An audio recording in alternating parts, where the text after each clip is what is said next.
A Fabi lembrou do blindado, a Ana também. A gente preparou porque o presidente Jair Bolsonaro gravou um vídeo a respeito desse assunto. Ele disse que Lula retirou a escolta com carros blindados, a qual ele tem direito. A decisão foi informada pela Casa Civil assim que os assessores do ex-presidente comunicaram ao governo o retorno de Bolsonaro ao Brasil. Na segunda-feira eu tinha direito a 2 carros blindados. Para mim, anúncio da chegada aqui, a Casa Civil retirou o carro blindado. Estou com 2 carros normais aí fora. Agora, você pode falar, tem amparo na lei ou não tem? Tá? Não está definido. Na minha campanha de 2018, tinha 40 policiais federais comigo, o Cabo da Ciolo tinha 2. Por quê? Eu tinha, obviamente, o maior risco de sofrer um atentado, como aconteceu, mesmo com todos esses policiais federais. Tá? Agora é a mesma coisa.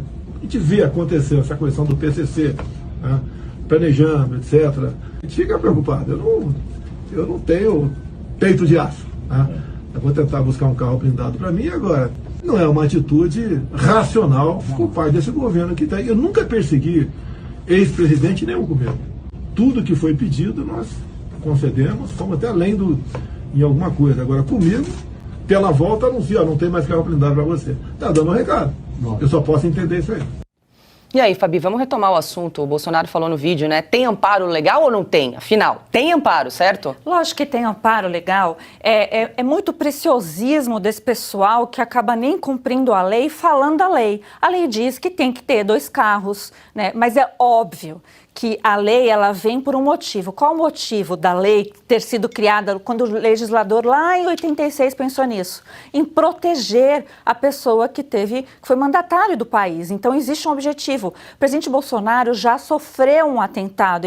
Tem um motivo concreto no passado e no presente, dado aí até as informações recentes que tenha tudo a ver daquele procedimento da Polícia Federal em relação ao PCC. Então, são vários problemas. O presidente Bolsonaro não pode ficar sem carro blindado, sem escolta digna de um presidente da República que saiu pela porta da frente, né? Não é como a esquerda diz, não. Ele cumpriu seu mandato, não foi empichado e mesmo os empichados tiveram esse direito também. Diga aí até a Dilma, que está lá no BRICS, né, no banco do BRICS, fazendo um papel que a gente não sabe, mas com todos a segurança possível por ter sido o ex-presidente. Então, é um grande absurdo e uma incoerência. Não tem congruência com a realidade quando a gente junta os fatos. Bolsonaro não pôde fazer a festa de recepção por conta da segurança. E Bolsonaro não pode ter um carro blindado. E cadê, então, o problema da segurança?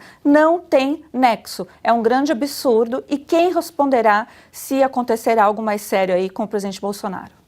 Silvio, no vídeo, o Bolsonaro lembra inclusive aí dos planos de ataque do PCC que nós temos noticiado aqui recentemente. E acho que esse é o ponto, né, Paula? Veja, a Fabi lembra muito bem, é uma lei de 1986. Na época que ela foi redigida, por exemplo, sequer o PCC existia. O PCC foi criado em 1993 em Taubaté, num presídio. Então, ou seja, é uma lei obsoleta, é uma lei antiga, onde não era tão simples assim e não era tão recorrente no nosso cotidiano ver carro blindado circulando nas ruas, porque os índices de criminalidade hoje são altíssimos. É disso que se trata. 2, ele chega ao Brasil praticamente uma semana depois, 10 dias depois, da descoberta de um plano pelo PCC, arquitetado pelo PCC e aí, felizmente, desbaratado pela Polícia Federal e pelo Ministério Público de São Paulo para sequestrar e assassinar o senador Sérgio Moro, então ex-juiz da Lava Jato, entre outras autoridades, como o promotor Lincoln Gacki, aqui do Ministério Público de São Paulo. O momento é de alerta mesmo, o momento é muito mais delicado do que quando aquela lei foi redigida. É evidente que tem carro blindado disponível em Brasília, no Poder Executivo, para ceder ao ex-presidente. Não foi cedido porque o governo do PT não quer ceder. Tem muitos ministros aí andando de carros blindados. Seus assessores estão circulando em Brasília de carros blindados. São personagens que, se parar e descer do carro em qualquer restaurante, ninguém nem reconhece de quem estamos falando. Agora, o presidente Jair Bolsonaro foi alvo de um atentado, a faca, na campanha eleitoral naquele 6 de setembro de 2018. Um crime, aliás, para lá de insuspeito, né? Pairam dúvidas ainda sobre esse crime.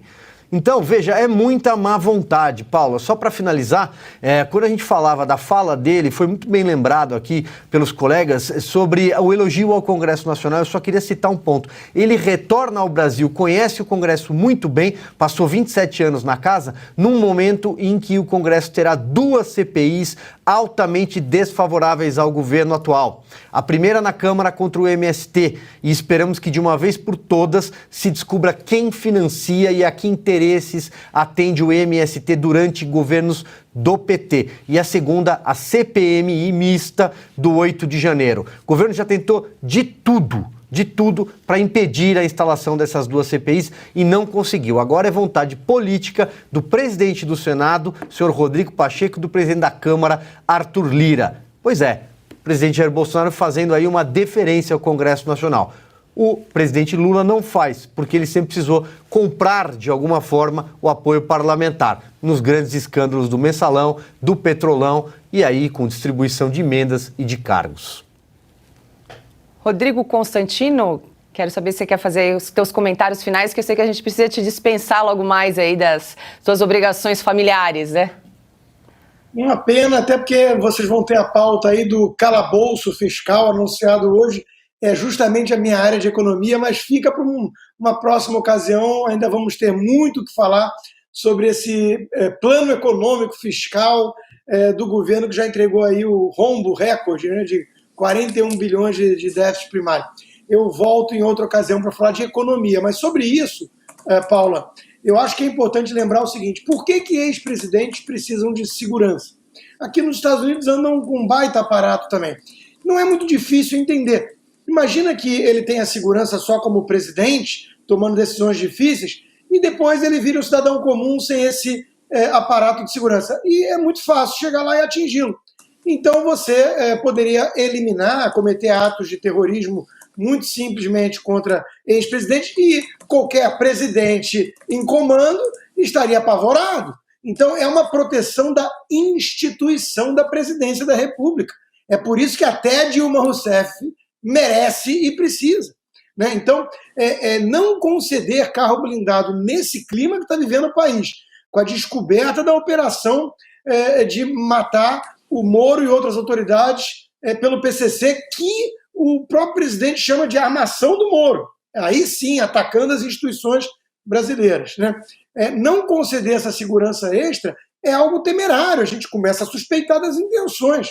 Né? Vamos lembrar que o Adélio Bispo era de esquerda, ligado ao PSOL. A gente tem que poder falar essas coisas no Brasil, já que o resto da mídia toda hiberna, finge que nada disso existe ou acontece. Atos terroristas visam justamente uma ou outra autoridade importante para incutir medo, pânico. Foi assim na Colômbia, foi assim em tudo que é lugar.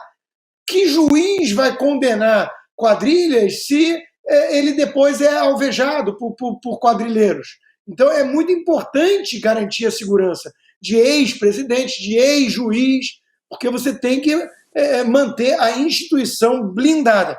E eu quero voltar ao assunto que a Ana trouxe, porque eu e a Ana, a gente brinca muito que a gente veio do futuro, 2 anos à frente, para ser mais preciso, porque é impressionante a cópia do que acontece, né, no Brasil e o que aconteceu nos Estados Unidos. E agora, hoje, foi solto lá a principal figura do 6 de janeiro deles, a invasão do Capitólio, foi solto aquele cara com as roupas lá, né, esquisitas, de búfalo, porque o Tucker Carlson soltou imagens, ele teve acesso, que mostram que não foi bem aquilo que a mídia fazia como narrativa, né? E ele foi solto. E veja, estão tentando prender o Trump com base no que disse uma prostituta lá atrás, não sei o quê. Estão desesperados, mas não conseguem. Então o mesmo dilema vai acontecer no Brasil hoje. O que eles fazem com o Bolsonaro de volta? Eles prendem, eles tornam o ex-presidente inelegível. Isso é jogar lenha na fogueira. Então é um baita dilema, é uma sinuca de bico do sistema podre, e a gente pode apenas comprar pipoca e acompanhar. Paula. Diga lá, Ana. Eu gostaria de pedir o Constantino, que não dá para ficar mais 4 minutinhos só para o nosso economista falar do arcabouço fiscal aí, porque o Constantino é muito importante. Justamente dizer isso. Meus dois. Dá Eu um dou cavalo meus de dois pau na cents pauta aqui, ó. Vamos seguir, vamos Que é o mudar a nosso pauta. próximo assunto. Ah lá, então eu só vou introduzi-lo. Combinado assim, Paula? Porque senão o filho fica esperando o pai lá. Eu sou quase o último a pegá-lo sempre na escolinha, mas ele até gosta. Olha, em relação ao arcabouço fiscal, o que eu vou dizer é o seguinte: eu sou muito sincero na minha análise. Por mais que eu deteste o PT e não é, algo desprovido de razão, né? Podia ter sido pior. Essa é a mensagem. Podia ter sido pior. Né? O próprio Haddad coloca assim: é difícil agradar Gleisi Hoffmann e Campos Neto. É verdade, ele deveria se preocupar em acatar mais as preocupações de um Campos Neto, porque são fundamentadas. Gleisi Hoffmann não passa de uma sensacionalista, demagoga, que quer gastar, gastar, gastar. Mas o arcabouço fiscal é ruim mesmo assim. Ele podia ser pior, mas ele é fraco. Ele é muito subjetivo, ele baseia-se muito em promessas. Então, se eu tiver uma arrecadação tal, a despesa só pode crescer 70% disso. Mas e se você não tiver? Aí depois tem um mecanismo de 50% para o próximo ano. Então é mais ou menos análogo ao cara que diz assim: eu espero ter isso de receita e depois, se eu não tiver, eu me ajusto. Isso não é muito sério como o Trabuco e companhia estão dizendo por aí, não. E no mais, prometer que não vai ter aumento de carga tributária, não há nenhum indício de corte de gastos. Nenhum. Aliás, a arrecadação está batendo recorde. Está batendo. O ex-secretário de Política Econômica e ex-ministro Adolfo Saxida lembrou disso hoje. A arrecadação bateu recorde. E o rombo primário foi recorde também, os 41 bilhões que eu mencionei. Então, veja, o problema não é falta de recurso. E nada nesse calabouço fiscal endereça a questão de conter despesas.